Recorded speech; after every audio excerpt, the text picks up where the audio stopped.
Hello, क्या हाल है दोस्तों? कैसे हैं आप लोग? ठीक हैं?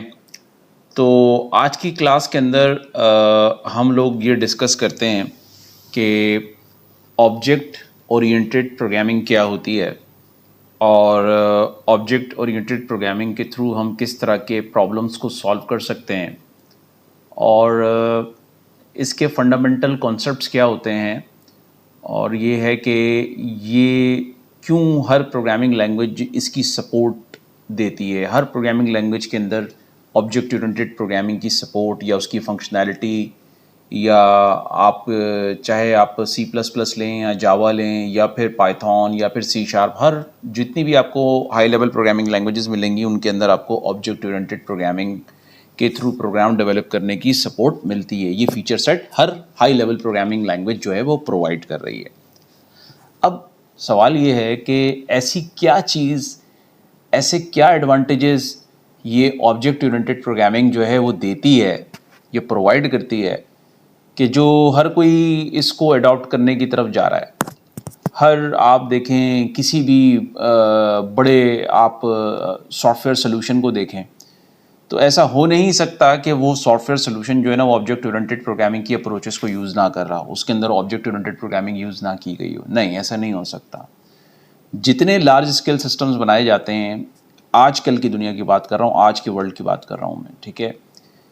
जितने लार्ज स्केल सिस्टम्स बनाए जाते हैं, जितने सोल्यूशंस डिज़ाइन किए जाते हैं, चाहे वो एआई के हों, चाहे वो नॉर्मल सॉफ्टवेयर डेवलपमेंट के हों, चाहे वो डेटाबेस ओरिएंटेड हों, चाहे वो वेब डेवलपमेंट के हों, चाहे उनका ताल्लुक सॉफ्टवेयर डेवलपमेंट की किसी भी ब्रांच से हो, उनके अंदर ऑब्जेक्ट ओरिएंटेड प्रोग्रामिंग का यूटिलाइजेशन लाजमी मौजूद होगा।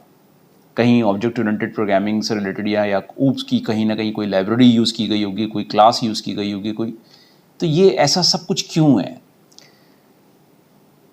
इस चीज़ को समझने के लिए सबसे पहले हमें कुछ बुनियादी चीज़ें पता होनी बड़ी ज़रूरी हैं कि आखिर ऑब्जेक्ट ओरिएंटेशन ने, ऑब्जेक्ट ओरिएंटेड प्रोग्रामिंग ने ऐसे क्या प्रॉब्लम्स को सॉल्व किया है और ऐसी क्या सहूलत हमें प्रोवाइड करती है कि जिसकी वजह से हम सब कोई जो है ना उसको सीखने के लिए हम जो है वो कोशिश कर रहे हैं कि उसको हम सीख लें, उसको समझ लें। और जितनी मॉडर्नाइज प्रोग्रामिंग हो रही है, लार्ज स्केल सिस्टम्स डिज़ाइन हो रहे हैं, वो सारे ऑब्जेक्ट ओरिएंटेड के ऊपर बेस करते हैं, प्रोग्रामिंग के ऊपर। तो सबसे पहले हमें ये समझना ये होगा कि जब ये ऑब्जेक्ट ओरिएंटेड प्रोग्रामिंग नहीं थी तो फिर क्या चीज़ें थीं और उनके अंदर क्या वीकनेसेस थीं जिनको ऑब्जेक्ट ओरिएंटेड प्रोग्रामिंग ने कवर किया, ठीक है, और उसके बेहतर सॉल्यूशंस दिए। इन तमाम चीज़ों को कवर करने से पहले सबसे पहले हम ये समझते हैं कि जी आपके पास ऑब्जेक्ट ओरिएंटेशन क्या होती है, ठीक है। ऐसा क्या चीज़ है ऑब्जेक्ट ओरिएंटेशन के अंदर कि जो बड़ा इसको जिसे कहते हैं ना कि इसने एक रेवोल्यूशन जिसे कहते हैं वो लेकर आई है सॉफ्टवेयर डेवलपमेंट के अंदर। तो जो सबसे सिंपल वे है इसको समझने का वो ये है कि ऑब्जेक्ट ओरिएंटेशन ने आपके थिंकिंग पैटर्न को, चाहे प्रोग्रामर हो या सॉफ्टवेयर इंजीनियर हो, उसके थिंकिंग पैटर्न को रियल वर्ल्ड के साथ, नेचर के साथ कनेक्ट कर दिया है। सबसे पहला जो बड़ा बिग चेंज है ना, जो मेजर चेंज आया वो ये आया, जब आपका thought process, thinking process nature के साथ कनेक्ट हो जाएगा, रियल वर्ल्ड के साथ कनेक्ट हो जाएगा, आप रियल वर्ल्ड के सिनेरियोज को प्रोग्रामिंग के अंदर ट्रांसलेट एज इट इज़ करना शुरू हो जाओगे जैसे कि वो रियल वर्ल्ड में हो रहे हैं। तो यकीनन ये चीज़ एक तो ये होगा कि बड़ी जिसे कहते हैं कि ह्यूमन माइंड को अट्रैक्ट करेगी, उसको इस पैटर्न में सोचना बेहतर लगेगा, आसान लगेगा कंपैरेटिवली कि किसी और वो एक थॉट प्रोसेस से या किसी और एंगल से इन चीज़ों को देखे, इन प्रॉब्लम्स को देखे। तो ये एक बड़ी सहूलत दी ऑब्जेक्ट ओरिएंटेशन ने। अब अभी मैं आपको बताता हूँ कि ये ऑब्जेक्ट ओरिएंटेशन ने ये सहूलत कैसे दी है और कैसे आप अपने थिंकिंग प्रोसेस को रियल वर्ल्ड के प्रोसेस के ऊपर या रियल वर्ल्ड के ऑब्जेक्ट्स के अंदर या रियल वर्ल्ड के सिनेरियोज के अंदर किस तरह से सोचना शुरू हो जाएंगे जब आप ऑब्जेक्ट ओरिएंटेशन पढ़ेंगे, ठीक है। उसका सिंपल सा तरीका ये है कि सबसे पहले हम ये देखते हैं कि ऑब्जेक्ट ओरिएंटेशन या ऑब्जेक्ट ओरिएंटेड सॉफ्टवेयर डेवलपमेंट होती क्या है।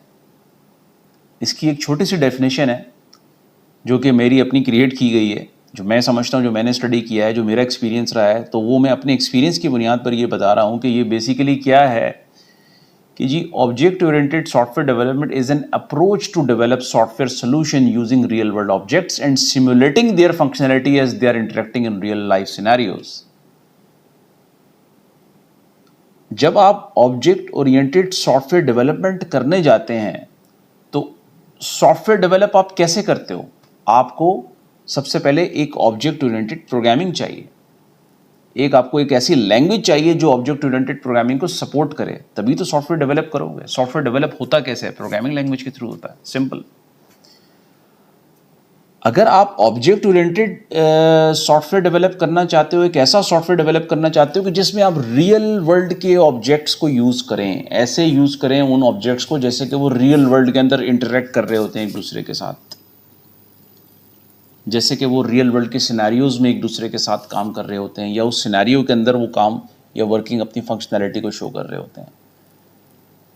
तो इस तरह की अप्रोच में जब आप सोचना शुरू हो जाओगे, मैं इसकी एक एग्जांपल छोटी सी ये देता हूँ कि अगर एक स्कूल मैनेजमेंट सिस्टम है, अगर स्कूल का सिस्टम है, तो अगर स्कूल के सिस्टम में अगर आप सोचते हो तो आपको क्या क्या चीज़ें नज़र आती हैं। नंबर 1, आपको ये चीज़ नज़र आती है स्कूल है, आपको ये चीज़ नज़र आती है क्लास है, आपके माइंड में ये चीज़ आती है स्टूडेंट्स हैं, आपके माइंड में ये चीज़ आती है टीचर है, आपके माइंड में ये चीज़ आती है कोर्सेज हैं, यही चीज़ें आती है ना।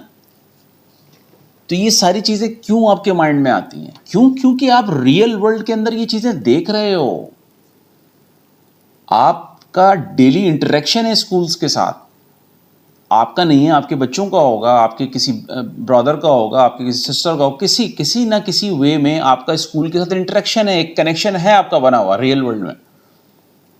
ये फिजिकल वर्ल्ड के ऑब्जेक्ट्स हैं, ये फिजिकल वर्ल्ड में एग्जिस्ट करते हैं।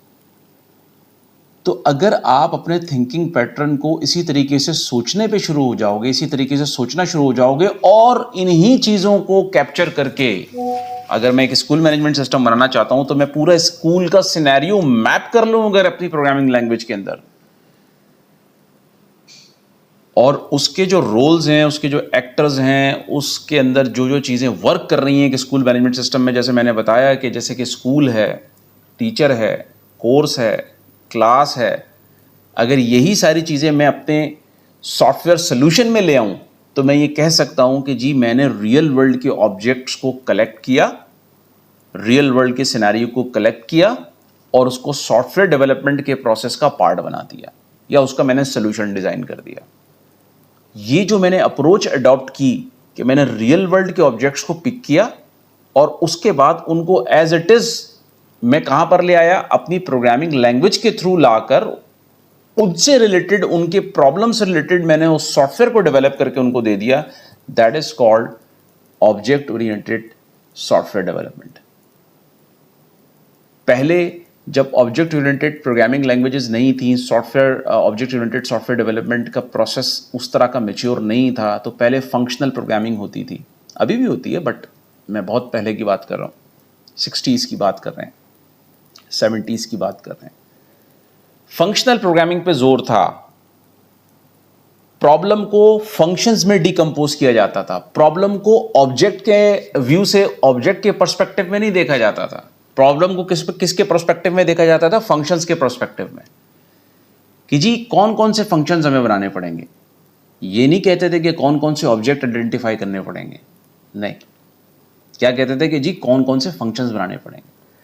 तो ये एक बड़ा चेंज है दोनों मेथोडोलॉजीज में, फंक्शनल प्रोग्रामिंग में और ऑब्जेक्ट ओरिएंटेड प्रोग्रामिंग में। ऑब्जेक्ट ओरिएंटेड प्रोग्रामिंग में हमारा फोकस ऑब्जेक्ट्स होते हैं, रियल वर्ल्ड के ऑब्जेक्ट्स होते हैं, उनके इंटरैक्शंस होते हैं रियल वर्ल्ड के ऑब्जेक्ट्स के।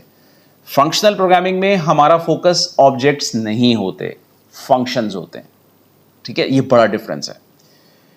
तो अब सवाल ये पैदा होता है कि जी फिर ऑब्जेक्ट क्या होते हैं, ऑब्जेक्ट क्या होते हैं, ये सवाल पैदा होता है।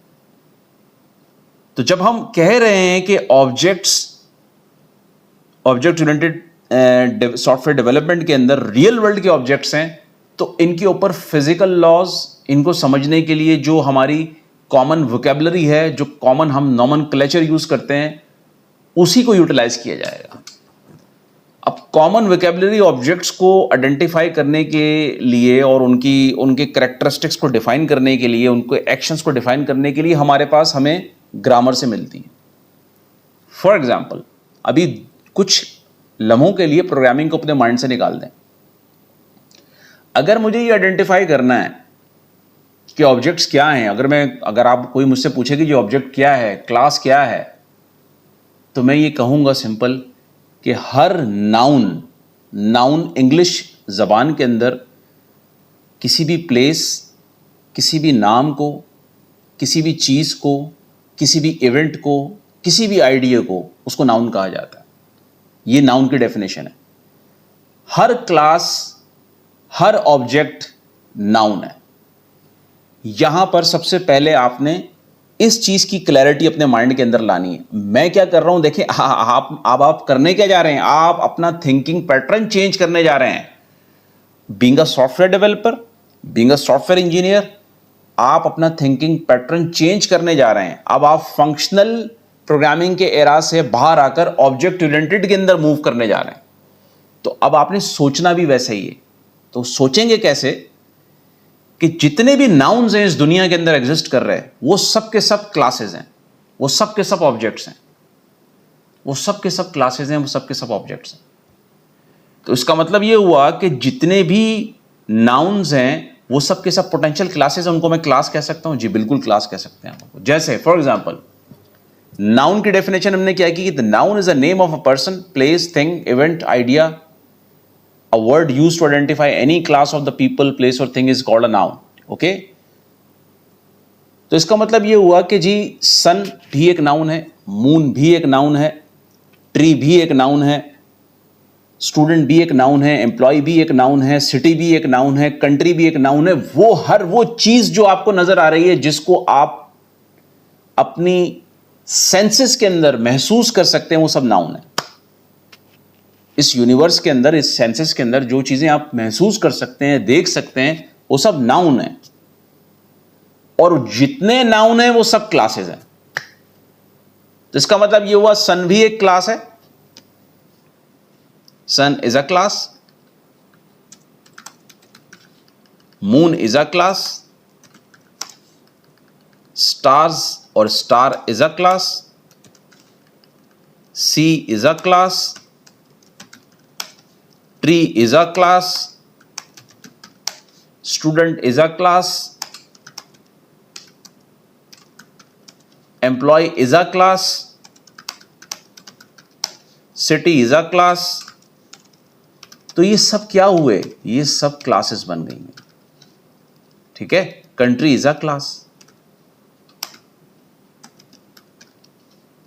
ये सब क्या हुआ? क्योंकि ये सब नाउन है, तो ये सब क्लासेस हैं। ये सब क्लासेस हैं। ठीक है? ये सब क्या हो गई? मेरी क्लासेस हो गई। अब आप जरा सोचिए, अपने जहन में ये चीज लेकर आइए। आपको जो नाउन मिले इस दुनिया के अंदर, आप कह सकते हैं कि वो एक क्लास है। उसकी पाइथन में क्लास बन सकती है। ठीक है? तो अब आप आ गए ना। जब पाइथन का नाम लिया तो सॉफ्टवेयर को ले आया ना मैं बीच में, प्रोग्रामिंग लैंग्वेज को ले आया ना बीच में। कैसे लाया? कि मैंने ऑब्जेक्ट्स उठाए इस रियल वर्ल्ड से, इस दुनिया से उठाए मैंने सारे ऑब्जेक्ट्स, उनको मैंने क्लासेस कहा और उनको मैंने कोड कर दिया पाइथन के अंदर ऑब्जेक्ट ओरिएंटेड प्रोग्रामिंग को यूज करते हुए। तो मैंने रियल वर्ल्ड के ऑब्जेक्ट्स को मैप कर दिया कंप्यूटर प्रोग्राम में, या सॉफ्टवेयर डेवलपमेंट का पार्ट बना दिया। So that is called object oriented software development. अब ये ऑब्जेक्ट्स जो मैंने इस दुनिया के रियल वर्ल्ड के आइडेंटिफाई किए हैं, जिनको मैंने कहा है कि ये पोटेंशियल क्लासेस हैं, ये क्लासेस हैं, इनको कह सकते हैं आप ये क्लास हैं। अब ये क्लासेस जो काम करती हैं रियल वर्ल्ड में, वही काम मैं इनसे ऑब्जेक्ट ओरिएंटेड प्रोग्रामिंग में करवाऊंगा। तो इसका मतलब ये हुआ कि मैंने एक रियल वर्ल्ड के सिनेरियो को, एक रियल वर्ल्ड के ऑब्जेक्ट इंटरेक्शन को, एक रियल वर्ल्ड के ऑब्जेक्ट्स की फंक्शनैलिटी को मैप कर दिया कंप्यूटर प्रोग्रामिंग में by using object oriented programming. ठीक है? तो ये चीज हुई क्या कि जितने भी नाउन हैं वो सब पोटेंशियल क्लासेस हैं, वो क्लास बन सकते हैं, उनको हम कह सकते हैं कि ये क्लास है। तो अब कभी भी क्लास का जब भी जहन में माइंड में ये चीज आए या कहीं किसी किताब में लिखा हुआ नाम सुने, प्रोग्रामिंग की किताब में सुने कि ये क्लास है, तो पहली चीज उसके अंदर एक चीज पाई जाएगी, आप देखेंगे वो नाउन होगा। ठीक है, तो क्लास इज अ नाउन, जितने नाउन हैं वो सब क्लासेस हैं। नंबर 2, जितने नाउन्स होते हैं उनकी कुछ कैरेक्टरिस्टिक्स होती हैं, उनके कुछ एट्रीब्यूट्स होते हैं, उनकी कुछ प्रॉपर्टीज होती हैं, जिनको हम एडजेक्टिव्स कहते हैं। अगर हम इंग्लिश ग्रामर की बात करें तो उसमें रियल वर्ल्ड में किसी भी नाउन को डिफाइन करने के लिए किस चीज को यूज किया जाता है? एडजेक्टिव्स को यूज किया जाता है। कि adjectives are the words that describe or modify nouns and pronouns and providing additional details about their qualities, their quantities and their identities. किसी भी नाउन के मुतालिक अगर आपको पूछना होता है कि जैसे फॉर एग्जांपल मैं ये पूछता हूं आपसे कि ये बताएं कि जी ये जो ट्री है इसका कलर क्या है, तो आप बताएंगे कि जो ट्री का कलर ग्रीन है। तो ये जो आपने बताया कि इस ट्री का कलर ग्रीन है, तो ये चीज क्या बताई आपने? आपने उसका कलर बताया, उस नाउन को डिस्क्राइब किया आपने।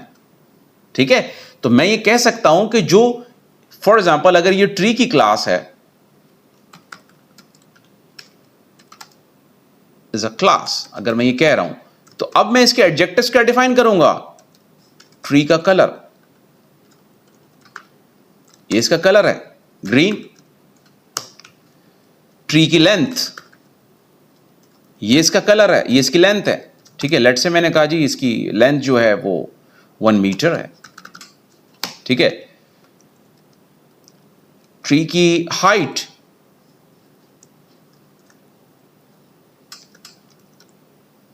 ठीक है, लेट्स से 2 मीटर है। अच्छा, फिर आपने क्या किया कि ये देखा कि इसमें जो है ये जो ट्री है उसका सीजन कौन सा है? ट्री का सीजन कौन सा है? ट्री किस सीजन के अंदर ज्यादा ग्रो करता है? या ट्री की जो ग्रोइंग सीजन है, आपने कहा जनवरी टू मार्च, जनवरी टू मार्च। ये सब क्या हैं चीजें? ये सब इस ट्री को डिफाइन कर रही हैं, उसको डिस्क्राइब कर रही हैं। तो ये सारी चीजें जो कि किसी भी नाउन को डिस्क्राइब करती हैं, उनको कहा जाता है कि ये इस नाउन के एडजेक्टिव्स हैं। These are all called what? These are called adjectives. तो ये जो एडजेक्टिव्स होते हैं ये किसी भी ऑब्जेक्ट की, किसी भी क्लास की प्रॉपर्टीज कहलाती हैं। और ऑब्जेक्ट ओरिएंटेशन के अंदर इन्हीं को एट्रीब्यूट्स कहा जाता है या फिर कैरेक्टरिस्टिक्स कहा जाता है। ठीक है, तो ये हमारे पास जिसे कहते हैं ना कि कैरेक्टरिस्टिक्स आ गई किसी भी नाउन की। ठीक है, तो इस तरह से हमने एडजेक्टिव से क्या ड्राइव कर लिया? उस क्लास की प्रॉपर्टीज को ड्राइव कर लिया, आइडेंटिफाई कर लिया कि इस क्लास की प्रॉपर्टीज क्या क्या है। ठीक है, इस क्लास की नाम क्या है, नाउन क्या है? नाउन ट्री है, adjectives tree colour, tree length, tree height, tree growing seasons, ये सारी चीजें क्या बन गई? ये इसकी एट्रीब्यूट्स, एडजेक्टिव्स, प्रॉपर्टीज बन गई, क्योंकि ये इसको डिस्क्राइब कर रही हैं। ठीक है, फिर आते हैं ये कि ये जो है जो एक्शन परफॉर्म करता है, ये जो एक्शन लेता है, ठीक है, वो क्या है? ये जो एक्शन लेता है वो क्या है? वो जो कोई भी नाउन एक्शन परफॉर्म करता है उसको उसके वर्ब्स कहा जाता है। उसको क्या कहा जाता है? उसके वर्ब्स कहा जाता है। तो जो वर्ब्स होते हैं किसी भी नाउन के, नाउन जो एक्शन लेता है रियल वर्ल्ड के अंदर, वो उसके क्या कहलाते हैं? उनको कहते हैं कि ये इसके मेथड्स हैं। ये इसके क्या हैं? मेथड्स हैं। तो so the methods, verbs are the action performed by a noun, these are also called what? Methods। तो यही तो ऑब्जेक्ट ओरिएंटेड प्रोग्रामिंग के अंदर हम कर रहे होते हैं कि हम क्या क्या चीजें ले रहे होते हैं। नंबर 1, हमने नाउन को आइडेंटिफाई करना है, आइडेंटिफाई नाउन। तो हमारे पास क्लास आ गई,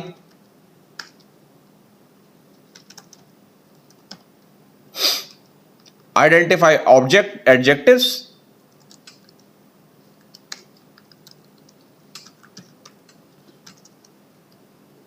तो हमारे पास प्रॉपर्टीज आ गई, एट्रीब्यूट्स आ गए, कैरेक्टरिस्टिक्स आ गई उस नाउन की, एंड आइडेंटिफाई वर्ब्स।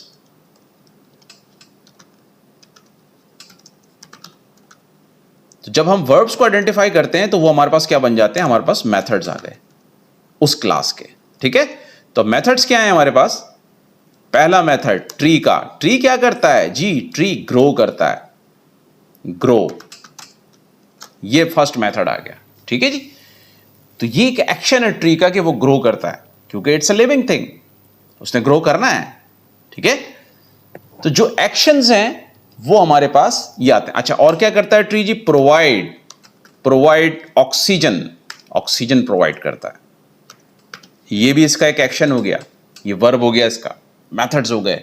ये देख रहे हैं क्या किस तरीके से हम आइडेंटिफाई कर रहे हैं रियल वर्ल्ड की चीजों को, जो फिनोमेना एक रियल वर्ल्ड में एग्जिस्ट कर रहा है उसको हम अपनी प्रोग्रामिंग लैंग्वेज में लेकर आ रहे हैं, ताकि अपने कंप्यूटर साइंस के प्रॉब्लम्स को रियल वर्ल्ड से मैप कर सकें। तो ये एक बहुत बड़ा एडवांटेज था, एक बहुत बड़ा डिफरेंस है फंक्शनल प्रोग्रामिंग में और ऑब्जेक्ट ओरिएंटेड प्रोग्रामिंग में। अब आपको समझ आया कि ये जो ऑब्जेक्ट ओरिएंटेशन है या ये जो ऑब्जेक्ट ओरिएंटेड प्रोग्रामिंग है ये क्यों इतनी पॉपुलर है? क्योंकि ये मैप करती है रियल वर्ल्ड के ऑब्जेक्ट्स को, रियल वर्ल्ड के फिनोमेनास को कंप्यूटर प्रोग्रामिंग के अंदर। ये चीज फंक्शनल प्रोग्रामिंग में नहीं थी, वहां पर हर चीज हम फंक्शन ही खाली सोच रहे होते थे, लेकिन यहां पर ये चीज एग्जिस्ट कर रही है कि नाउन है का मतलब है क्लास है, नाउन के एडजेक्टिव्स जो डिस्क्राइब करते हैं नाउन को, लाइक ट्री अगर है, ट्री का कलर है, लेंथ है, हाइट है, ग्रोइंग सीजन्स हैं, so these are the adjectives of tree, जो कि ट्री को डिस्क्राइब कर रहे हैं, फर्दर उसकी क्वालिटीज को डिफाइन कर रहे हैं, उसकी आइडेंटिटीज को डिफाइन कर रहे हैं, उसकी कैरेक्टरिस्टिक्स बता रहे हैं। तो ये चीज उसकी क्या कहलाती है? प्रॉपर्टीज, एट्रीब्यूट्स या कैरेक्टरिस्टिक्स ऑफ अ क्लास। फिर उस क्लास के अंदर एक और चीज होती है जिसको हम कहते हैं मेथड्स। जो मेथड्स होते हैं वो उस क्लास के या उस नाउन के एक्शंस होते हैं रियल वर्ल्ड के, जैसे कि ट्री ग्रो करता है, प्रोवाइड करता है ऑक्सीजन को। ठीक है, तो ये सारी चीजें इस तरीके से हमारे पास ऑब्जेक्ट ओरिएंटेड सॉफ्टवेयर डेवलपमेंट के अंदर हम इन चीजों को अडॉप्ट करते हैं। तो अगर ये चीजें आपको समझ में आ गई हैं, अब आपको ये समझ में आ जाना चाहिए कि आप क्लास को कैसे आइडेंटिफाई करेंगे। अगर मैं आपको कोई भी एक प्रॉब्लम देता हूं, बिजनेस प्रॉब्लम देता हूं, तो आप क्या बोलेंगे? सर, जितने भी नाउन्स हैं इस बिजनेस प्रॉब्लम में जो आपने दिया है, जो बिजनेस केस स्टडी आपने दी है, या जो क्लाइंट ने हमें एक प्रॉब्लम दिया है, इसमें से हम क्लासेस को कैसे आइडेंटिफाई करेंगे? कि जी हम ऐसे आइडेंटिफाई करेंगे कि हम जितने नाउन्स हैं उन सबको कहेंगे कि ये क्लासेस हैं। Number 1 first. नंबर 2, अब उन क्लासेस के अंदर उनकी कैरेक्टरिस्टिक्स या उनके एट्रीब्यूट्स या उनकी जिसे कहते हैं प्रॉपर्टीज को कैसे आइडेंटिफाई करेंगे? सर, जितने एडजेक्टिव्स होंगे उस नाउन से रिलेटेड, उस नाउन से रिलेटेड जितने एडजेक्टिव्स होंगे वो उसकी प्रॉपर्टीज बन जाएंगी, वो प्रॉब्लम में डिफाइन किए हुए होंगे उन्होंने। ठीक है, अच्छा जी, ये हो गया। अच्छा सर, तीसरी चीज भी होती है ऑब्जेक्ट ओरिएंटेड प्रोग्रामिंग, वो होते हैं मेथड्स। तो वो कैसे आइडेंटिफाई करेंगे? वो ऐसे आइडेंटिफाई करेंगे कि वो नाउन जो एक्शंस परफॉर्म कर रहा होगा, जो उसके एक्शंस होंगे वो उसके मेथड्स बन जाएंगे। ठीक है, रियल वर्ल्ड के अंदर वो जो एक्शंस परफॉर्म कर रहा होगा या उस प्रॉब्लम डिस्क्रिप्शन के अंदर जो आपको दिया गया है उसके अंदर वो जो एक्शन परफॉर्म कर रहा होगा वो उसके मेथड्स बन जाएंगे। तो ये एक सिंपल सा तरीका है कि how to identify classes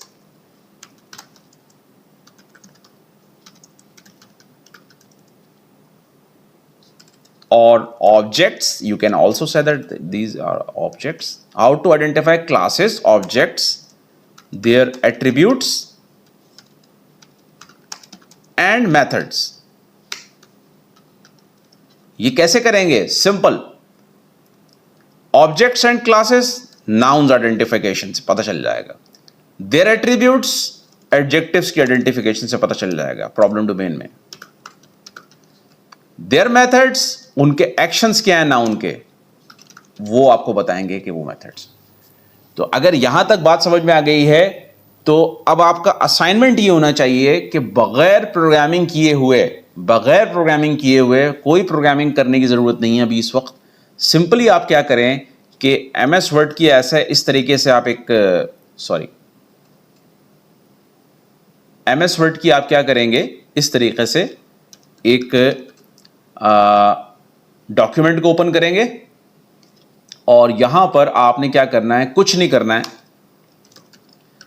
class 1 कोई भी जो भी रियल वर्ल्ड में आपके सामने जो भी आपका इंटरेक्शन होता है, जब आप सुबह उठते हैं तो जी आप ऑफिस के लिए जाते हैं, ऑफिस में जिनसे भी जो भी आपका इंटरेक्शन होता है कि पहले आप अटेंडेंस मार्क करते हैं या अपने स्कूल जाते हैं वहाँ पर अटेंडेंस मार्क करते हैं, फिर क्लास लेते हैं, फिर टीचर के साथ इंटरेक्शन करते हैं। आपने अपने डोमेन के अंदर अपनी जहां पर भी आप मौजूद हैं, घर के अंदर हैं, कमरे में बैठे हुए हैं, कहीं पर भी हैं, आपने ऑब्जेक्ट्स आइडेंटिफाई करने हैं, आपने क्लासेस आइडेंटिफाई करनी है। और वो कैसे करनी है कि जितने नाउन्स हैं उन सबको आइडेंटिफाई करना है। तो 5 क्लासेस आइडेंटिफाई करनी है आपने। फर्स्ट कर लें, अगर मैं अभी ये रूम में बैठा हूं तो रूम एक क्लास हो गई, नाउन है रूम, एक क्लास हो गई। रूम में क्या लगा हुआ है जनाब, डोर्स हैं, डोर्स भी एक क्लास हो गई। फिर फैन लगा हुआ है मेरे पास, ये भी एक क्लास हो गई। ये सारी क्या है, ये मेरी क्लासेस बननी है। जितने नाउन्स है मैं आइडेंटिफाई करते जा रहा हूं। जिस रूम में बैठा हुआ मैं ये लेक्चर रिकॉर्ड कर रहा हूं, उस रूम के अंदर जितनी भी क्लासेस बन रही हैं वो मैं बना रहा हूं, पोटेंशियल क्लासेस। क्या है, पहली क्लास बन गई रूम, दूसरी क्लास बन गई डोर्स, तीसरी क्लास बन गई फैन, चौथी क्लास क्या बन जाएगी जी, लाइट, ट्यूबलाइट। ठीक, पांचवी क्लास बन जाएगी एयर कंडीशन, एसी। तो ये सारी क्या बन गई, ये मेरी क्लासेस बन गई 1 2 3 4 5। अब इनके मैं रूम के एडजेक्टिव लिखना शुरू हो जाऊंगा जी। रूम के एडजेक्टिव्स क्या होंगे, इसको जो डिस्क्राइब करेंगे रूम को, रूम के एडजेक्टिव जो रूम को डिस्क्राइब करेंगे, ठीक है, वो क्या बन जाएंगे। नंबर 1, रूम में कलर क्या है, कलर क्या है, size of the room, room colour, room size.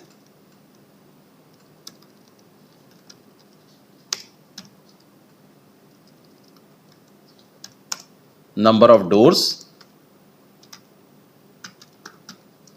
Number of Windows. ये सब क्या बन गए, ये सब एडजेक्टिव बन गए रूम के। ठीक है, तो ये वो चीजें हैं जो कि हमें क्या बन रही हैं, जो हमारी क्लासेस बन रही हैं, उनके एट्रीब्यूट्स आइडेंटिफाई कर रहे हैं और इनके ऊपर हम एक्शंस क्या क्या ले सकते हैं वो हम लिखेंगे। तो ये सारी चीजें हमारे पास क्या बनती चली जा रही हैं, क्लासेस बन रही हैं। हम फिर उनके एट्रीब्यूट्स आइडेंटिफाई कर रहे हैं, एडजेक्टिव्स आइडेंटिफाई कर रहे हैं और उनके मेथड्स लिख सकते हैं। तो ये सब चीज़ें हमारे पास क्या बन गई कि हमने आइडेंटिफिकेशन हमें आ गई कि हम किस तरीके से रियल वर्ल्ड में से ऑब्जेक्ट्स को, क्लासेस को आइडेंटिफाई करेंगे, उनके एट्रीब्यूट्स को आइडेंटिफाई करेंगे और उनके एक्शंस को आइडेंटिफाई करेंगे। ठीक है, तो इस तरीके से आपने 5 क्लासेस को आइडेंटिफाई करने हैं, उनके कैरेक्टरिस्टिक्स लिखने हैं और उनके एक्शंस लिखने हैं। तो जो एक्शंस होंगे वो मेथड्स बन जाएंगे, कैरेक्टरिस्टिक्स जो होंगे वो प्रॉपर्टीज बन जाएंगी उस क्लास की, और जो उसका नाम होगा नाउन का वो उसकी क्लास बन जाएगी। तो यहां तक चीज समझ में आ गई आप लोगों को। ठीक है, तो ये आपने देखा कि जी हमने इस तरीके से आइडेंटिफाई किया क्लासेस को, उनके एट्रीब्यूट्स को। फिर हमने ये देखा कि जी इनके हम एक्शंस कैसे बता सकते हैं कि जी आप गेट रूम साइज कर लें, गेट रूम साइज, ये इनके मेथड्स होना शुरू हो गए। ठीक है, वर्ब्स क्या क्या हो सकते हैं। ठीक है, चेक इन करते हैं आप रूम के अंदर, चेक इन, चेक आउट करते हैं रूम से। ठीक है, इसी तरीके से इज रूम अवेलेबल। ठीक है, ये सारे मेथड्स बन जाते हैं आपके पास, या एक्शंस बन जाते हैं जो रूम से रिलेटेड एक्शंस होते हैं जो कि आप परफॉर्म कर सकते हैं रूम के ऊपर। ठीक है, तो हमने ये चीज़ देखी कि अभी हम कोई प्रोग्रामिंग लैंग्वेज पर नहीं जा रहे, सिंपली क्लासेस को समझ रहे हैं कि क्लासेस क्या होती हैं, एक जनरल अंडरस्टैंडिंग अपनी डेवलप कर रहे हैं ऑब्जेक्ट ओरिएंटेशन से रिलेटेड, अपने माइंड के थिंकिंग पैटर्न को, अपने थिंकिंग पैटर्न को चेंज कर रहे हैं कि हम रियल वर्ल्ड के ऑब्जेक्ट्स में, रियल वर्ल्ड के सिनेरियोज में सोचना शुरू हो जाएं। जब हम अपने थॉट प्रोसेस को इस तरह से डेवलप कर लेंगे तो हमें कोई भी प्रॉब्लम आ जाए हमारे सामने, हमें क्लाइंट, कस्टमर, हमें असाइनमेंट, हमें टास्क, हमें व्हाटएवर एग्जाम में या कहीं पर कुछ भी कोई भी प्रॉब्लम दिया जाए और हमसे ये कहा जाए कि इस प्रॉब्लम को मॉडल करो ऑब्जेक्ट ओरिएंटेड प्रोग्रामिंग के ऊपर, या इस प्रॉब्लम को कोड करो ऑब्जेक्ट ओरिएंटेड प्रोग्रामिंग के अंदर, तो आप सबसे पहला काम क्या करेंगे, उस प्रॉब्लम को रीड करके उसके अंदर से क्लासेस को आइडेंटिफाई करेंगे। फर्स्ट जो आपका स्टेप होगा वो क्या होगा कि identify classes bye identifying noun. Definitely अभी हमने कर लिया है इसको, आइडेंटिफाइंग नाउन। फिर उसके बाद क्या करेंगे, आइडेंटिफाई एट्रीब्यूट्स। तो जो उसकी प्रॉपर्टीज बन जाएंगी क्लास की या कैरेक्टरिस्टिक्स बाय आइडेंटिफाइंग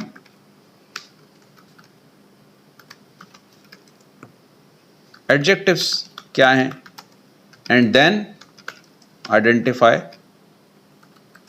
वर्ब्स, ठीक है, और आइडेंटिफाई मेथड्स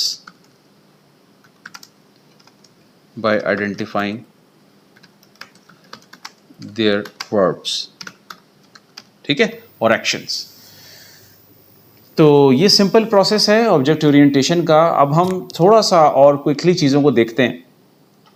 ये थ्योरी इसलिए समझनी ज़रूरी है कि थोड़ी सी ये बोरिंग ज़रूर लग रही होगी, बट ये समझनी इसलिए ज़रूरी है कि अगर ये चीज़ें समझ में नहीं आएंगी तो कभी भी आप ऑब्जेक्ट ओरिएंटेड प्रोग्रामिंग को सही से अंडरस्टैंड कर ही नहीं सकेंगे। किसी भी लैंग्वेज में हो, ऑब्जेक्ट ओरिएंटेड प्रोग्रामिंग की फैसिलिटीज़, फीचर्स हर प्रोग्रामिंग लैंग्वेज प्रोवाइड करती है। पाइथन, जावा, सी शार्प, टाइपस्क्रिप्ट, कोई भी प्रोग्रामिंग लैंग्वेज हो वो आपको प्रोवाइड करेगी ये फीचर्स। लेकिन ये समझ आपको उसी वक्त आएंगे कि जब आपके ये कॉन्सेप्ट, ये फंडामेंटल बिल्डिंग ब्लॉक्स जो है ना, ये सही तौर से आपको ये पता हुई चीज़ें कि ये कहाँ से आ रही है निकल के और ये क्या हो क्या रहा है हमारे साथ, ठीक है। और अब जब अभी तक हमें फंक्शनल प्रोग्रामिंग कराई गई थी, अब हमें क्यों पुश किया जा रहा है कि नहीं अब आप ऑब्जेक्ट ओरिएंटेड प्रोग्रामिंग की तरफ जाएं। तो रीज़न ये है कि जब आप लार्ज स्केल सॉल्यूशंस पर आते हैं, जब आप मॉडर्नाइज प्रोग्रामिंग लैंग्वेजेस के अंदर आते हैं, तो वहाँ तो सारी चीज़ें आपको ऑब्जेक्ट ओरिएंटेड प्रोग्रामिंग में मिलेगी, मोस्टली, मेजॉरिटी, ठीक है। तो ये एक है जो चीज़ जो कि हमने समझी, और अब समझने के बाद हम आगे पढ़ते हैं। तो अब सवाल ये है कि जी ऑब्जेक्ट ओरिएंटेड प्रोग्रामिंग या ये ऑब्जेक्ट ओरिएंटेड, बेसिकली मैं तो इसको और बिगर पिक्चर में देखते हैं तो हम इसको डिफाइन करते हैं ऑब्जेक्ट ओरिएंटेड सॉफ्टवेयर डेवलपमेंट क्या है। तो ऑब्जेक्ट ओरिएंटेड सॉफ्टवेयर डेवलपमेंट जो है वो दो बड़ी कैटेगरीज में डिवाइड किया जाता है इसको। सबसे पहली चीज़ होती है जिसको कहते हैं object oriented analysis and design.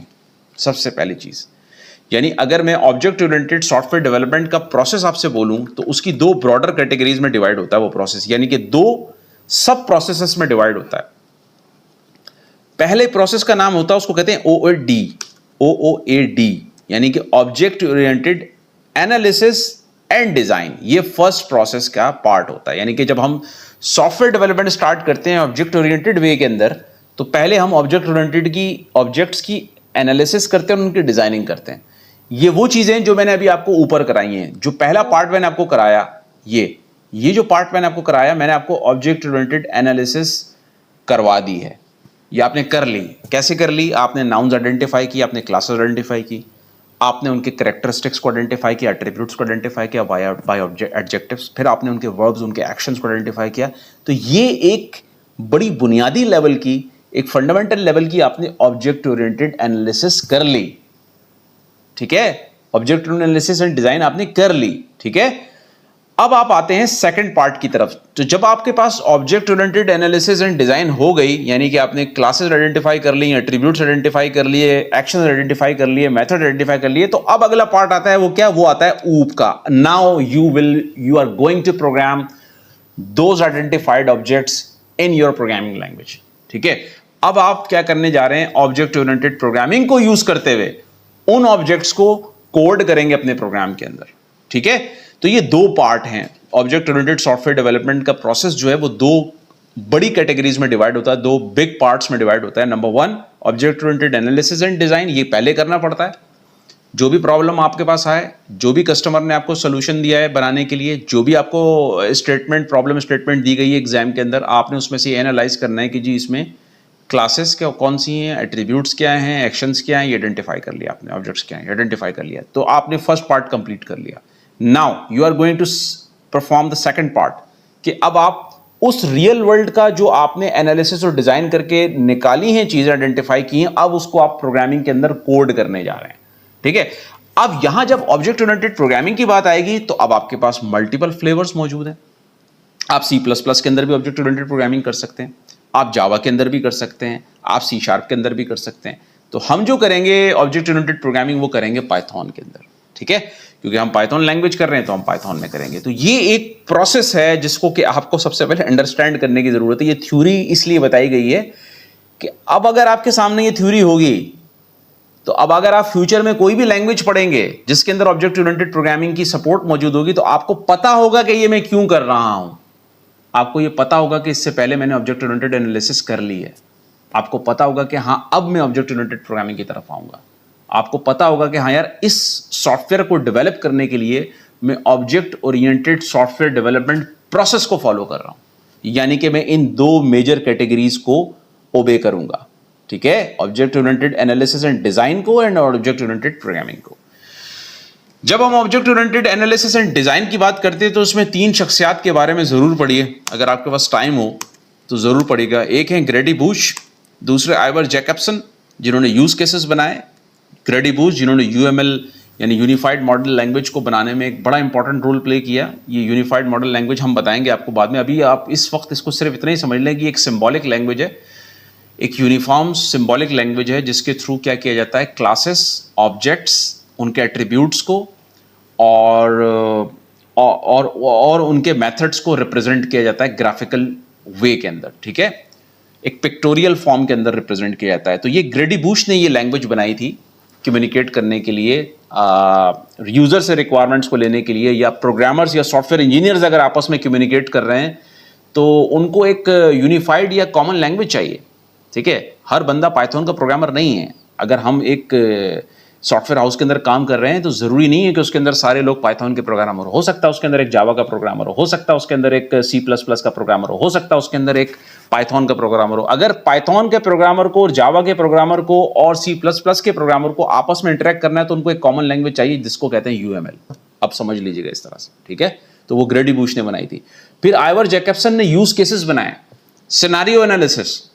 आप रियल वर्ल्ड के प्रॉब्लम में से सिनेरियो को आइडेंटिफाई करें, बिजनेस प्रोसेस को आइडेंटिफाई करें और उसको मैप करें ऑब्जेक्ट ओरिएंटेड या ऑब्जेक्ट ओरिएंटेशन के अंदर। ये आइवर जैकबसन ने बनाया। फिर जेम्स रोम्बा ने ऑब्जेक्ट मॉडलिंग टेक्निक बनाई, उसने क्लास डायग्राम कैसे बनाई जाती है ऑब्जेक्ट। तो जस्ट सिंपल बताने का मकसद ये है कि इसको सिर्फ आप देख लीजिए, गूगल पे जाकर सर्च कर लीजिए कि ये कौन लोग हैं।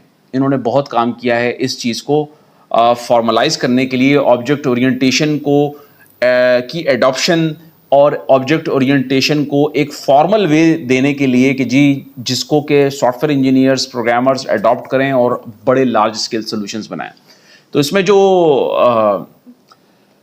बड़े जो नाम है बिग थ्री वो ये हैं, ग्रेडी बूश, ये कंप्यूटर साइंटिस्ट अमेरिकन। फिर हमारे पास जेम्स रोम्बा, ये भी अमेरिकन साइंटिस्ट, कंप्यूटर साइंटिस्ट। ठीक है, इन्होंने बहुत काम किया इसके अंदर। फिर जो आइवर जैकबसन है वो इन्होंने यूज केस डायग्राम्स को इंट्रोड्यूस कराया। इन्होंने जो UML के अंदर जो यूज केस डायग्राम्स पढ़ाई जाती हैं उसके अंदर, वो ये एक स्वीडिश साइंटिस्ट है, ये भी कंप्यूटर साइंटिस्ट है। तो ये लोग हैं, इनके बारे में पढ़िए तो आपको एक मजीद एक आपका अंडरस्टैंडिंग का लेवल ऑब्जेक्ट ओरिएंटेशन से रिलेटेड मजीद एनहांस हो जाएगा और आपको मजीद चीज़ें समझना और खुलना शुरू हो जाएंगी आपके सामने कि ये क्या चीज़ है ऑब्जेक्ट ओरिएंटेड प्रोग्रामिंग, और ये क्यों कराई जाती है और ये क्यों की जाती है और इसका फायदा क्या होता है और उसका एडवांटेज क्या होता है।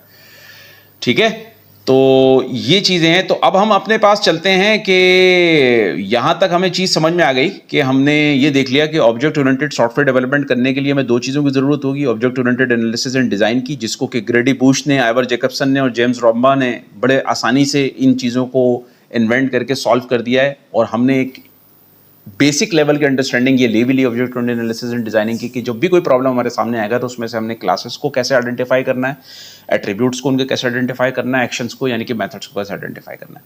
नाउ द सेकंड पार्ट, अब हम आ रहे हैं उसके ऊपर कि अब हमने ऑब्जेक्ट ओरिएंटेड प्रोग्रामिंग के थ्रू इनको कैसे सॉल्व करना है। यानी कि जो हमने एनालिसिस कर ली, जो हमने क्लासेस आइडेंटिफाई कर ली, जो हमने मेथड्स आइडेंटिफाई कर लिए, जो हमने एट्रीब्यूट्स आइडेंटिफाई कर लिए OAD के अंदर, now we are going to apply those methods, those things into by using the object oriented programming language Python।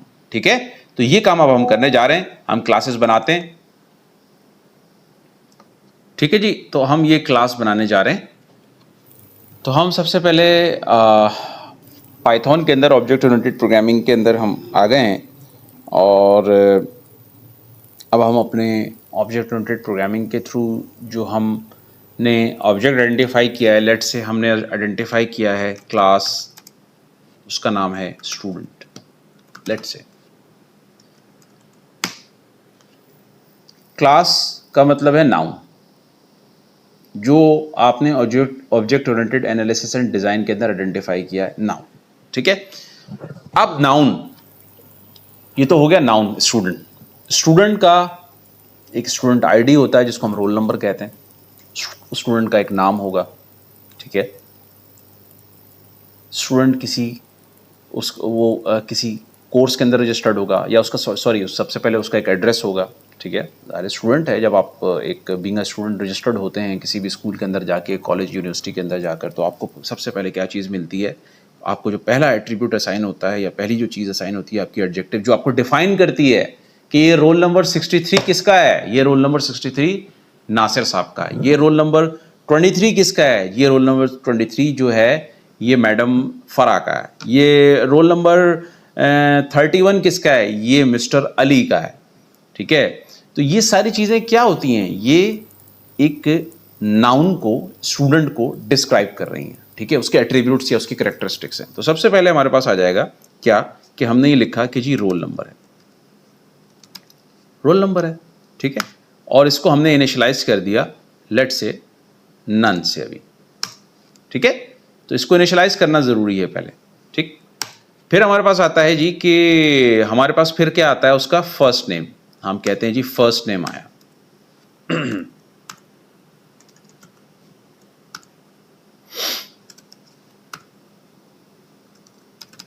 Student का फर्स्ट नेम डन, क्योंकि अभी हमने कोई वैल्यू असाइन ही नहीं की इसको। वो तो जब हम क्लास को कंप्लीट कर लेंगे, जब हम उसके ऑब्जेक्ट्स बनाएंगे, देन फिर हम उसको एक वैल्यू असाइन करेंगे। ठीक है, अभी मैं आपको इसमें फ़र्क भी समझाता हूँ कि क्लास में और ऑब्जेक्ट में क्या फ़र्क होता है। बेसिकली सेम ही कॉन्सेप्ट है, बट क्लास क्या है, सिंपली डिस्क्रिप्शन है। किसी भी ऑब्जेक्ट को बनाने के लिए एक ढांचा, एक मॉडल जो आपने प्रिपेयर किया है, दैट इज कॉल्ड क्लास, या एक ब्लूप्रिंट जिसको कह लें आप। ठीक है, यानी कि सिंपली आपने ऑब्जेक्ट की स्पेसिफिकेशंस लिखनी है कि आपका जो ऑब्जेक्ट होगा वो कैसा होगा। ये आप सोच रहे हैं, ये जो सोच रहे हैं ना कि ये ऑब्जेक्ट ऐसा होगा, इसके अंदर क्या क्या कैरेक्टरिस्टिक्स होंगी, इसके अंदर क्या क्या एक्शंस होंगे, ये क्लास है। जब वो एग्जिस्ट, जब वो ऑब्जेक्ट जो है वो दुनिया में आप जिसे कहते हैं ना कि वो रियल वर्ल्ड के अंदर रियलाइज हो जाएगा, एक कॉन्क्रीट फॉर्म में आ जाएगा, तब वो ऑब्जेक्ट बन जाएगा, जो कि उसके अंदर वही कैरेक्टरिस्टिक्स होंगी, वही प्रॉपर्टीज होंगी जिस क्लास का वो मेंबर है, जिस क्लास का वो ऑब्जेक्ट है। ठीक है, तो अभी हम देखते हैं, पहले हम एक क्लास की डेफिनेशन को लिखते हैं। ये में हम क्या कर रहे हैं, क्लास की डेफिनेशन लिख रहे हैं, क्लास को डिफाइन कर रहे हैं। ठीक है, तो हमने एक क्लास बनाई स्टूडेंट, स्टूडेंट नाउन है। ऑब्जेक्ट ओरिएंटेड प्रोग्रामिंग हम कर रहे हैं, किसमें, पाइथन में कर रहे हैं। उसमें क्लास को बनाने का यही तरीका दिया हुआ है, यही सिंटैक्स दिया हुआ है जो कि हमने करना है। ठीक है, जिसमें नाउन क्या है, ये स्टूडेंट है, ये एडजेक्टिव्स हैं, रोल नंबर हो गया, फर्स्ट नेम हो गया, लास्ट नेम हो गया।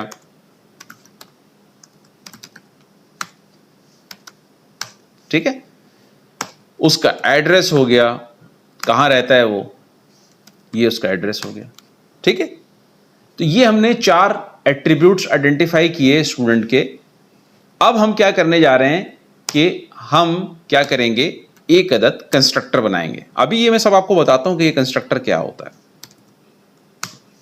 हमने एक कंस्ट्रक्टर बनाया और उस कंस्ट्रक्टर के अंदर हमने ये चारों एट्रीब्यूट्स जो हैं उनको इनिशियलाइज कर देंगे हम। ठीक है, लेट्स से हमने ये कहा कि सेल्फ, अभी ये मैं सब चीजें आपको समझाता हूं कि ये सेल्फ क्या है, अभी आप इसको सिर्फ समझिए, सिर्फ समझिए।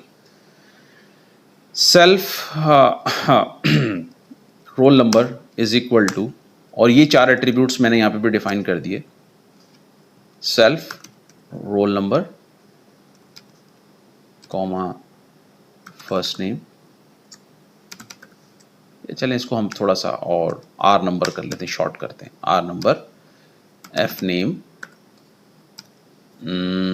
L name, last name and address. ये मैंने क्या किया, R number, self dot first name is equal to F name, फिर मैंने किया self dot L name, last name is equal to L name, and then फिर मैंने ये किया self dot address is equal to address. Okay, या इसको आप और शॉर्ट करें ताकि आपको अभी पहले इनिशियल स्टेज में समझना आसान हो। Add A D S address, ठीक है, ए डी आर एस ले लें, ए डी आर एस, ठीक है, A D R S, A D R S, ये मैंने इसको इनिशियलाइज कर लिया, ठीक है। देन फिर मैंने क्या किया, डेफ एंड जो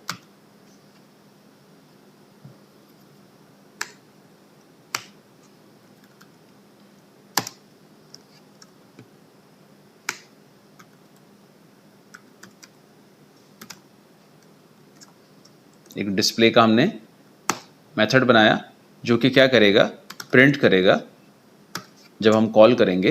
ये एक एक्शन है, डिस्प्ले कर देगा स्टूडेंट की डिटेल को। डिस्प्ले स्टूडेंट इन्फो नाम रख लें इसका, स्टूडेंट इंफॉर्मेशन, इन्फो, ये इंफॉर्मेशन इन्फो कह सकते हैं, ठीक है, डिस्प्ले स्टूडेंट इंफॉर्मेशन। और इसके अंदर भी आप सेल्फ को एज अ पैरामीटर एक्सेप्ट करेंगे। अभी मैं आपको बताता हूँ ये चीज़ें, समझाता हूँ कि ये सेल्फ है क्या। Just I am just right now coding what ever जो कि मैंने object oriented analysis and design से एक ऑब्जेक्ट को आइडेंटिफाई किया है, क्लास को आइडेंटिफाई किया स्टूडेंट, उसको मैं कोड कर रहा हूँ ऑब्जेक्ट ओरिएंटेड प्रोग्रामिंग में, सेकंड पार्ट प्ले कर रहा हूँ। प्रिंट सेल्फ, इसको हम लेते हैं इस तरीके से और इसको फॉर्मेटेड स्ट्रिंग लेते हैं और सेल्फ डॉट फर्स्ट नेम,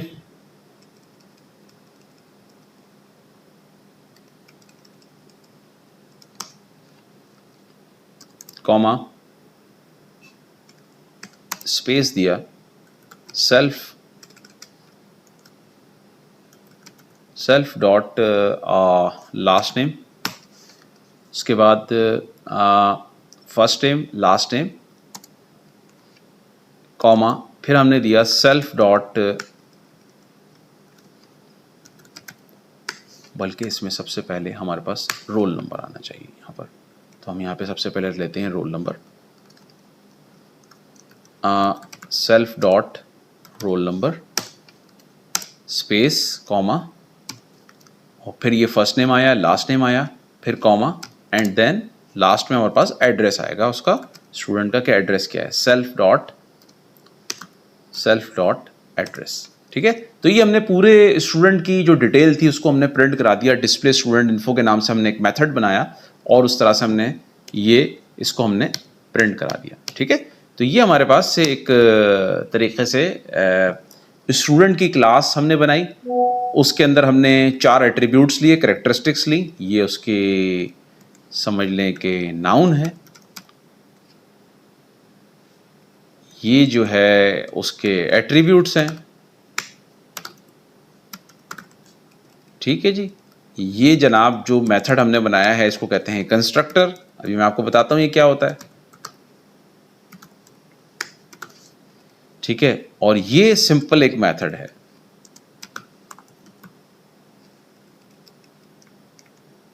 ठीक है। ये भी मेथड है, कंस्ट्रक्टर भी एक मेथड है, बट ये एक स्पेशल टाइप का मेथड है, इसको कंस्ट्रक्टर इसीलिए कहते हैं, ठीक है।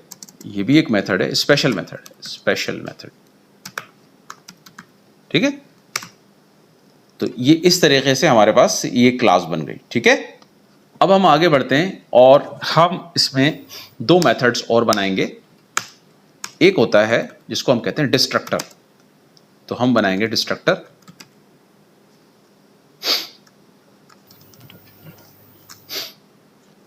सेल्फ, और यहां पे हम करेंगे प्रिंट कर देंगे, लिखेंगे बाकायदा यहां पर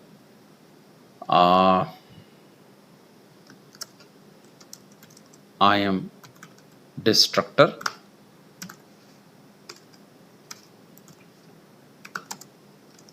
destroying this object,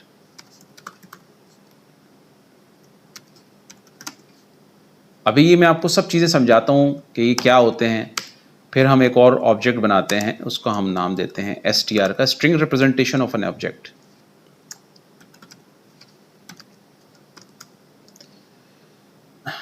return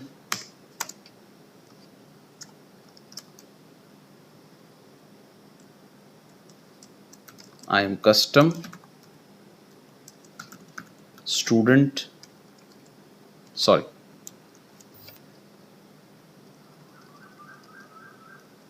student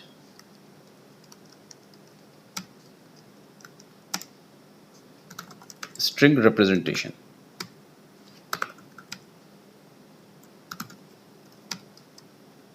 I am custom student object string representation, ठीक है। सिमिलरली यहां पर भी मैं प्रिंट करूंगा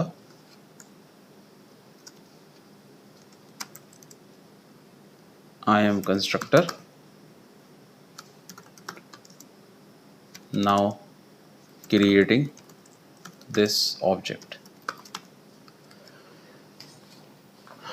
ठीक है। ये हमने एक क्लास बनाई स्टूडेंट की, उसके अंदर हमने ये 4 मेथड्स डिफाइन किए, जिसमें कि हमारे पास क्या है कि एक सेकंड जी, जिसमें हमारे पास क्या है कि एट्रीब्यूट्स, ये क्लास जो नाम है हमारे पास, जो क्लास का नाम है नाउन है, वो बेसिकली हमारे पास एक क्लास है। Class is nothing just a blueprint, just a description और स्पेसिफिकेशन ऑफ एन ऑब्जेक्ट। किसी भी ऑब्जेक्ट की जो स्पेसिफिकेशंस होती हैं कि वो ऑब्जेक्ट होगा कैसा, उसके अंदर कितने एट्रीब्यूट्स होंगे, उसके अंदर कितने मेथड्स होंगे, वो जो सारी चीज़ें हम लिखते हैं, जिस एंटिटी के अंदर हम ये सारी चीज़ें लिख रहे होते हैं, जिस पेपर पे हम ये सारी चीज़ें डिस्क्राइब कर रहे होते हैं, उस पेपर को, उस एंटिटी को क्लास कहा जाता है।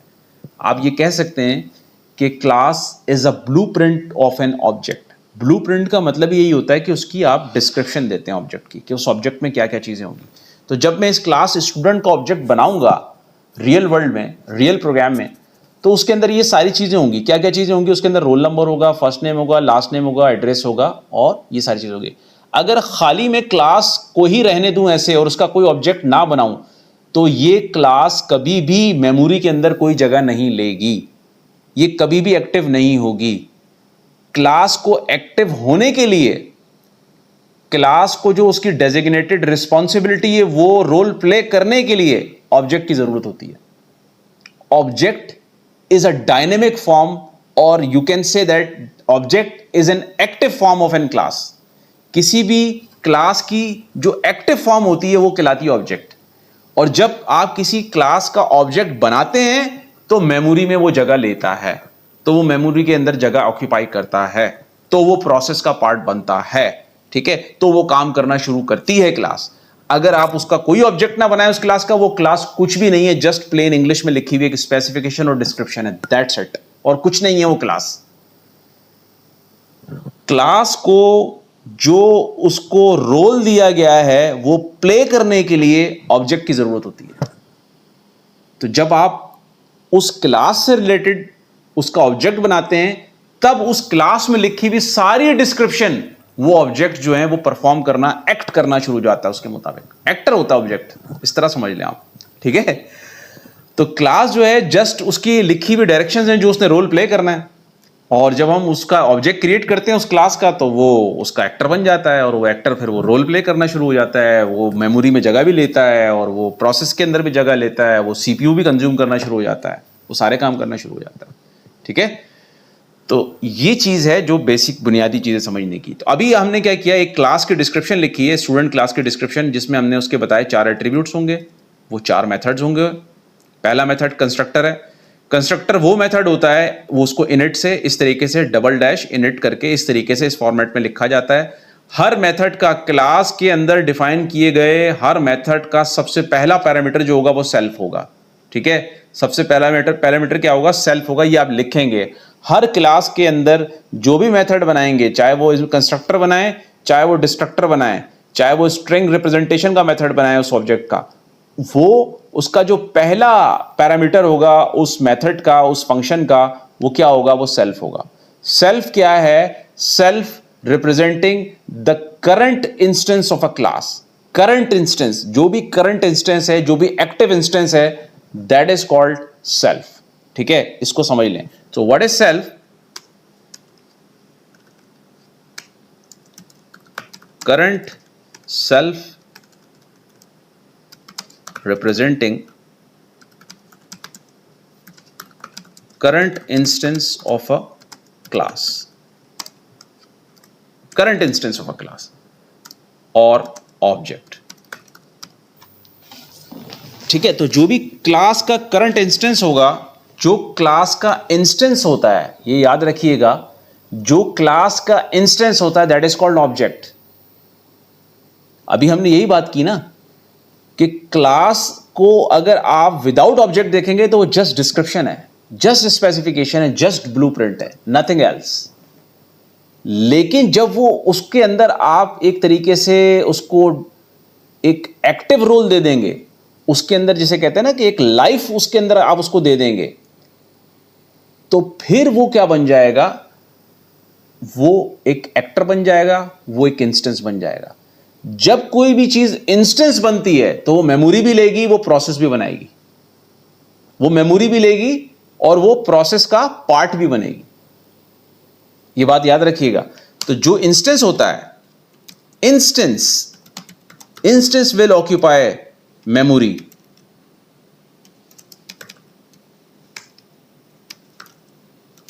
And become the part of process. ठीक है, instance will occupy memory and become the part of a process. ठीक है, so object is an instance of a class. Object क्या है? Is an instance of a class. एक class के instance का नाम ऑब्जेक्ट है। इसका मतलब यह हुआ कि ये जो इंस्टेंस है वो कौन है? वो ऑब्जेक्ट है। तो ऑब्जेक्ट का मतलब है कि ऑब्जेक्ट लेगा मेमोरी, क्लास मेमोरी नहीं लेगी कुछ भी। फिर ये मैं बता दूं, ये दोनों में डिफरेंस है बड़ा। क्लास एक स्टैटिक चीज है, सिंपल डिस्क्रिप्शन है, सिंपल ब्लूप्रिंट है। किस तरह की? इस तरह के ऑब्जेक्ट्स इसके थ्रू बनेंगे।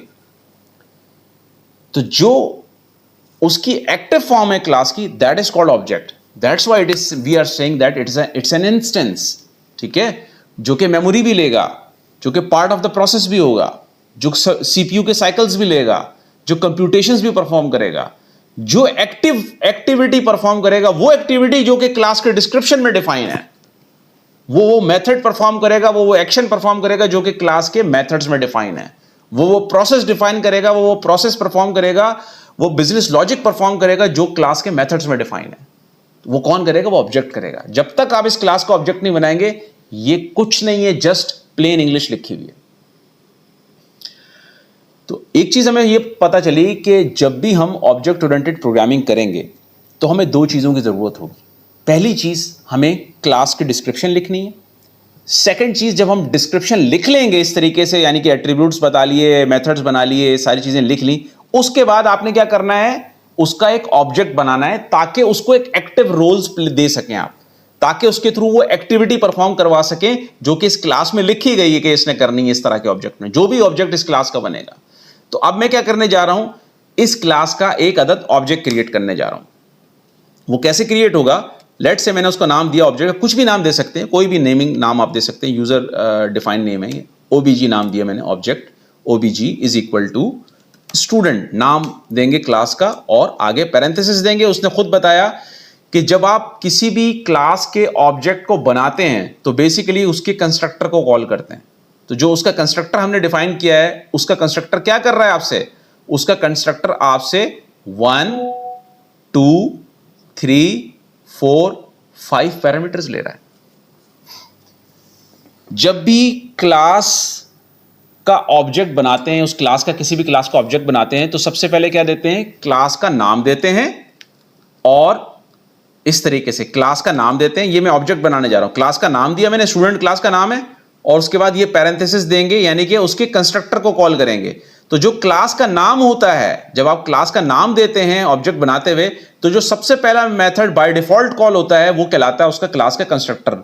कंस्ट्रक्टर का काम क्या होता है कि ये ऑब्जेक्ट को मेमोरी एलोकेशन करवाता है, ये ऑब्जेक्ट को क्रिएट करवाता है फिजिकली मेमोरी में जाकर। आपके कंप्यूटर की जो मेमोरी होगी, अगर आप बोलें कि अगर मैं क्लास का कोई ऑब्जेक्ट क्रिएट नहीं करता, कोई मेमोरी ऑक्यूपाई नहीं करेगा आपका ऑब्जेक्ट, क्योंकि आपने कोई ऑब्जेक्ट बनाया ही नहीं उस क्लास का। तो क्लास मेमोरी कब ऑक्यूपाई करती है? जब उसका ऑब्जेक्ट बनता है। उससे पहले कोई मेमोरी ऑक्यूपाई नहीं करती क्लास, वो जस्ट प्लेन एक डिस्क्रिप्शन है लिखी हुई, ठीक है। जब हम क्लास का ऑब्जेक्ट बनाते हैं तो जो सबसे पहला मेथड कॉल होता है उसको कहते हैं कंस्ट्रक्टर ऑफ द क्लास। जैसे कि यहां पे इनिट मैंने डिफाइन किया, इनिट का मतलब ही इनिशियलाइजेशन है, कंस्ट्रक्टर है क्लास का। ये सबसे पहला मेथड होगा जो कॉल होगा, और ये वो मेथड होगा जो कि ऑब्जेक्ट को क्रिएट करेगा मेमोरी में जाकर। अब आप कह सकते हैं कि क्लास ने ऑक्यूपाई कर ली मेमोरी जब ये इनिट मेथड कॉल हुआ। तो नॉर्मली हम कंस्ट्रक्टर के अंदर जो क्लास के एट्रीब्यूट्स होते हैं उनको इनिशियलाइज करते हैं, ठीक है। तो इसीलिए जब हम ये ऑब्जेक्ट बनाने जा रहे हैं, पहली स्टेटमेंट लिखी तो यहां पर वो ये कह रहा है कि आप देख रहे हैं ये मुझे ये क्यों पैरामीटर दे रहा है, F name, any, L name, address, क्योंकि ये क्लास के कंस्ट्रक्टर को कॉल कर रहा है जाकर, इनिट को कॉल कर रहा है ऑटोमेटिकली। तो मुझे ये देने हैं। अच्छा, इसमें हमेशा याद रखिएगा जब भी कंस्ट्रक्टर कॉल करेंगे या किसी भी मेथड को कॉल करेंगे तो कॉल करते हुए हम सेल्फ नहीं देंगे। फिर बता रहा हूं मैं आपको, वो ऑटोमेटिकली सिस्टम उसके अंदर सेल्फ को एम्बेड कर देगा। जब इंटरनली ट्रांसलेशन होगी प्रोग्राम की तो वो ऑटोमेटिकली एम्बेड हो जाएगा, लेकिन कॉल करते हुए हम सेल्फ नहीं देंगे, ठीक है। तो कॉल करते हुए हम रियल पैरामीटर ही बता रहे होंगे उसके। तो इस वक्त रियल पैरामीटर कितने हैं उसके? आर नंबर है, एफ नेम है, एल नेम है और एड्रेस है। अब यहां पे देखें ना, आपको यहां पे भी पता चल रहा है कि जब मैं ये इस तरह से लिख रहा हूं तो वो क्या कह रहा है, वो मुझसे सेल्फ का पैरामीटर मांग ही नहीं रहा, वो मुझसे मांग रहा है आर नंबर, रोल नंबर क्या है, मैंने दिया 1। फिर वो पूछ रहा है मेरे से जी फर्स्ट नेम क्या है, मैंने कहा जी अली। वो पूछ रहा है लास्ट नेम क्या है, मैंने कहा जी अहमद। फिर मुझसे पूछ रहा है कि जी आपका एड्रेस क्या है, मैंने बताया जी कराची पाकिस्तान, ये मेरा एड्रेस है, ठीक है जी। अब ये मैंने ऑब्जेक्ट बना लिया। अब जब ये ऑब्जेक्ट बन गया है तो मैं क्या कर सकता हूं, इस ऑब्जेक्ट के क्या कर सकता हूं, मैं इस ऑब्जेक्ट के मेथड्स को कॉल कर सकता हूं। यानी कि जब ये ऑब्जेक्ट बन जाएगा तो ऑब्जेक्ट के मेथड्स को भी कॉल कर सकते हैं और ऑब्जेक्ट के एट्रीब्यूट्स को भी आप चेंज कर सकते हैं, ठीक है। यहां तक ये ऑब्जेक्ट बन गया। अगर मैं यहां पर इस प्रोग्राम को चलाऊं तो देखें क्या मेरे पास इनपुट होता है, क्या होता है। हमारा मानना यह है कि जब हम क्लास नेम के साथ उसका ऑब्जेक्ट बनाते हैं तो कंस्ट्रक्टर कॉल होता है, और कंस्ट्रक्टर के अंदर जो भी चीजें हम पास करेंगे तो यानी अली रिसीव होगा, 1 रिसीव होगा आर नंबर में, एफ नेम में क्या रिसीव होगा, यानी आर्गुमेंट क्या पास कर रहा हूं, अहमद पास कर रहा हूं, 1 पास कर रहा हूं, कहां पर 1 पास कर रहे हैं आर नंबर में। अच्छा, अली पास कर रहे हैं एफ नेम में। अच्छा, एल नेम में क्या पास कर रहे हैं, अहमद, और एड्रेस में क्या पास कर रहे हैं, एडीआरएस में कराची पाकिस्तान पास कर रहे हैं। तो इसका मतलब ये है कि आर नंबर असाइन हो जाएगा सेल्फ रोल नंबर को, यानी कि सेल्फ का मतलब ये करंट इंस्टेंस, करंट इंस्टेंस का मतलब है ओबीजे। करंट इंस्टेंस इस वक्त क्या है क्लास का, मुझे बताएं। इस क्लास का जो करंट इंस्टेंस है वो क्या बन जाएगा, ये ओबीजे का ऑब्जेक्ट बन जाएगा। अब इस ओबीजे के ऑब्जेक्ट के अंदर मैं क्या पास कर रहा हूं, इस ओबीजे के ऑब्जेक्ट के अंदर, या इसको हम OBJ1 कह लेते हैं, इसमें हम क्या पास कर रहे हैं, इस ओबीजे के ऑब्जेक्ट के अंदर हम पास कर रहे हैं जनाब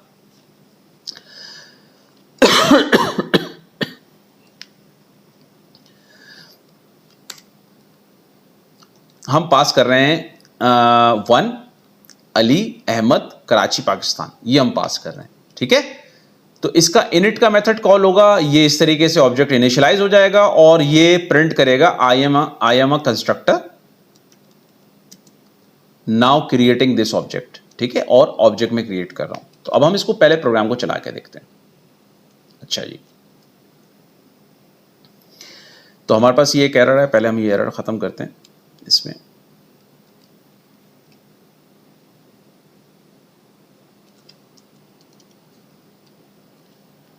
ठीक है, अब हम इस प्रोग्राम को चलाते हैं। तो हमारे पास क्या हुआ, I am a constructor now creating this object, I am a destructor now destroying this object. इसका मतलब ये हुआ कि मैंने तो ना तो इनिट के मेथड को कॉल किया, ना ही मैंने डिलीट यानी जिसको मैं डिस्ट्रक्टर कह रहा हूं, ना ही मैंने इसको कॉल किया। स्पेशल मेथड है ये भी, use for object destruction.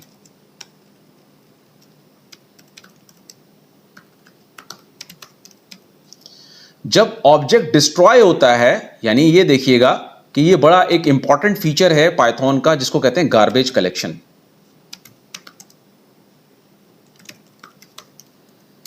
Garbage collection आपसे ये कहता है, गार्बेज कलेक्शन क्या करता है, it automatically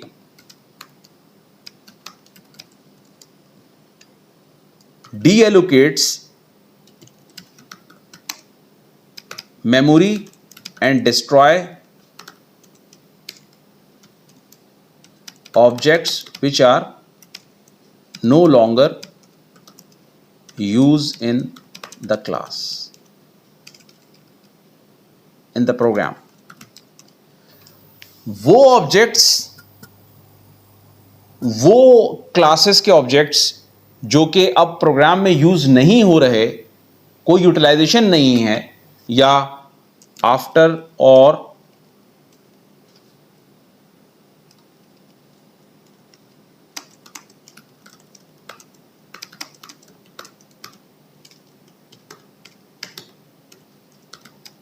the end of the programme,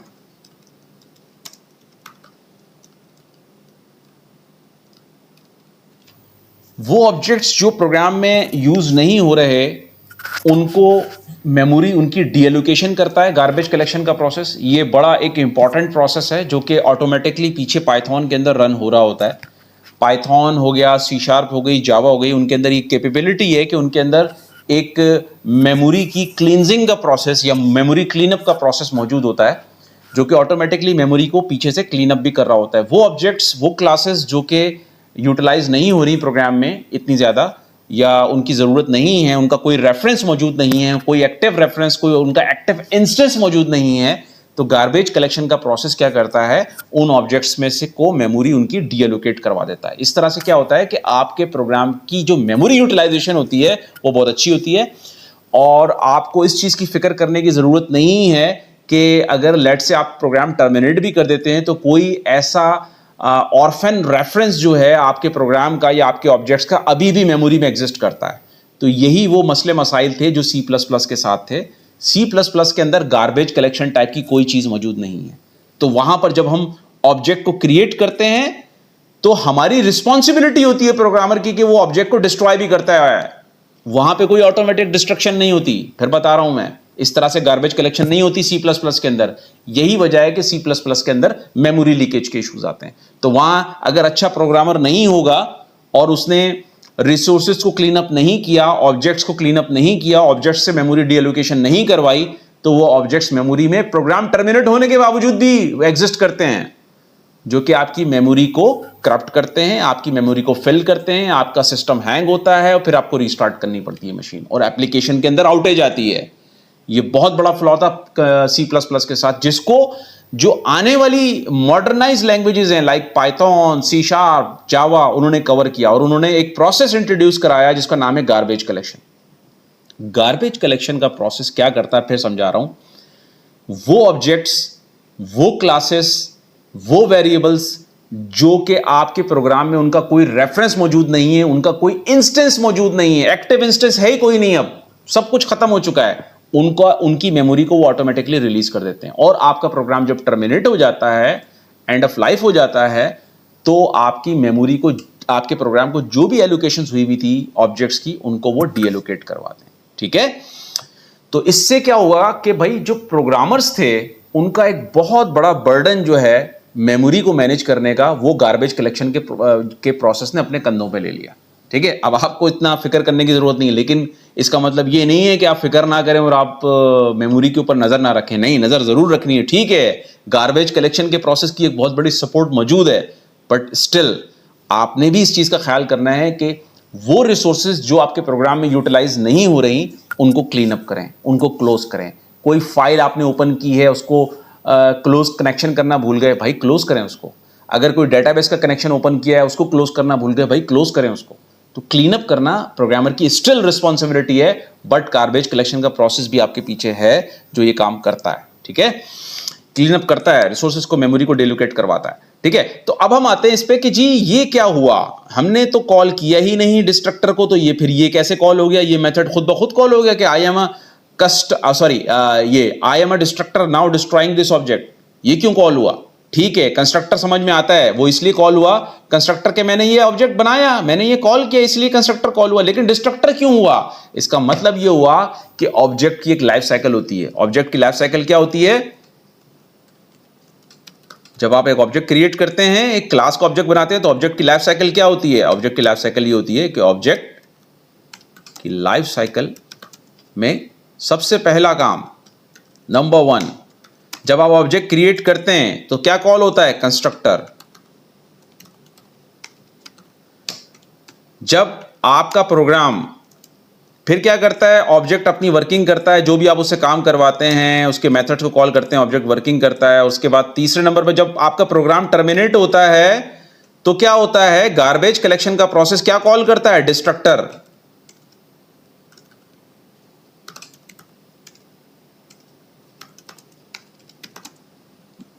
सही है? ये डिस्ट्रक्टर क्या करता है? ये ऑब्जेक्ट को डिस्ट्रॉय करता है, डिस्ट्रॉय।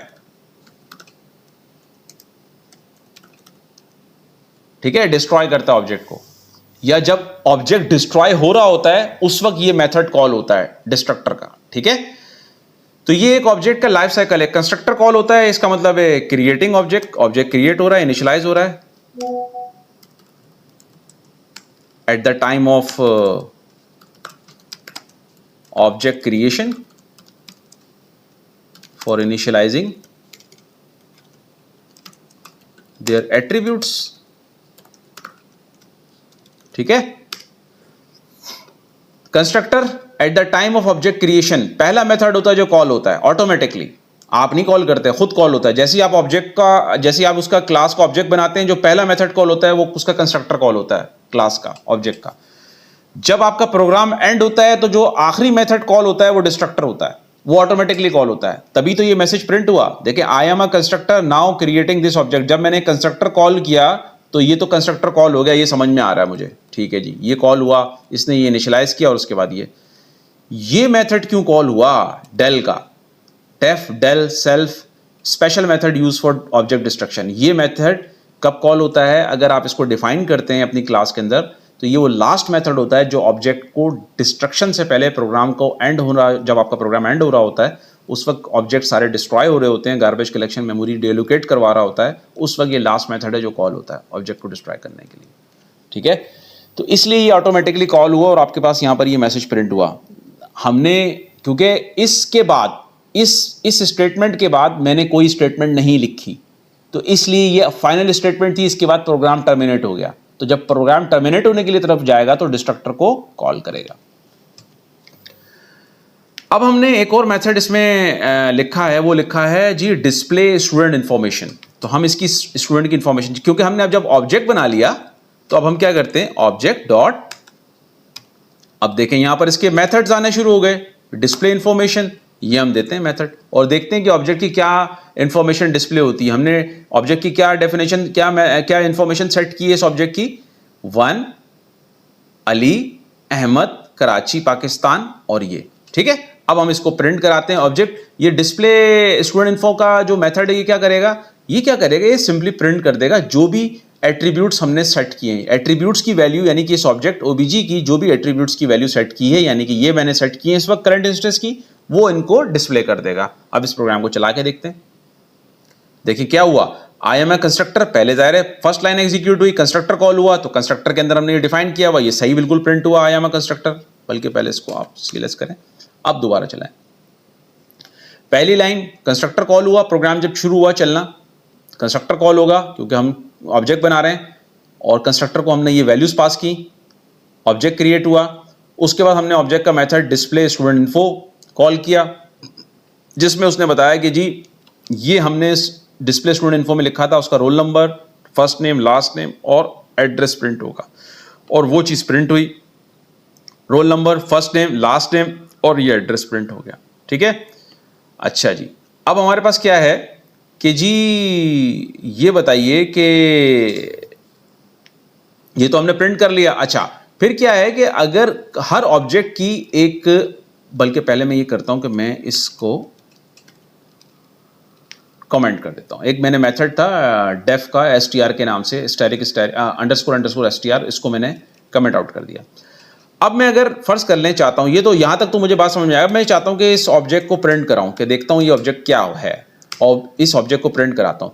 तो जब आप किसी भी ऑब्जेक्ट को प्रिंट करते हैं, जब प्रिंट के मेथड को किसी भी ऑब्जेक्ट के ऊपर अप्लाई करते हैं तो उस ऑब्जेक्ट की एक डिफॉल्ट रिप्रेजेंटेशन स्ट्रिंग रिप्रेजेंटेशन है जो कि प्रिंट होती है स्क्रीन के ऊपर। यानी कि जब मैं इसको चलाता हूं इस प्रोग्राम को, देखें पहला कंस्ट्रक्टर कॉल हुआ, ठीक है, कंस्ट्रक्टर कॉल हो गया। दूसरा उसकी इंफॉर्मेशन कॉल हुई, इंफॉर्मेशन मेथड सही आया।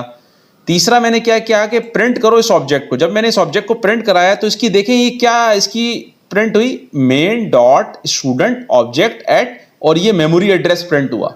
ये वो मेमोरी एड्रेस है कि इस मेमोरी एड्रेस के ऊपर आपका ऑब्जेक्ट क्रिएट हुआ है। आपके ऑब्जेक्ट का जो मेमोरी एड्रेस है वो ये मेमोरी के अंदर इस एड्रेस के ऊपर आपका ऑब्जेक्ट क्रिएट हुआ है, ठीक है।